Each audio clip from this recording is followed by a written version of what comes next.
Volatility Index, we track global demand and suppliers' capacity to meet that demand in a monthly survey of 27,000 businesses.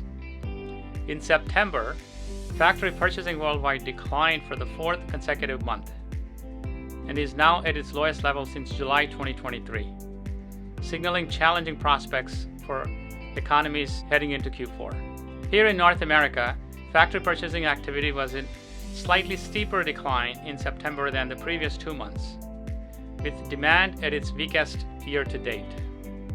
Similarly, factory procurement in China fell for a third straight month, while in the Southeast Asian markets like Vietnam, Malaysia, manufacturers were also hampered by Typhoon Yagi last month. Conditions in Europe, where manufacturing is in a recession, worsened further, leading to an increase in suppliers' spare capacity.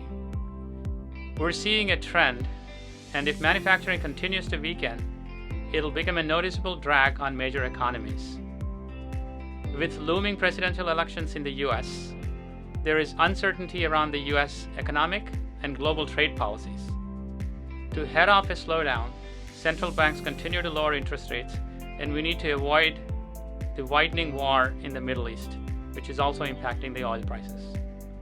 Visit GEP.com/volatility to download the full report. I am Jagadish Turamella, co-founder and COO of GEP.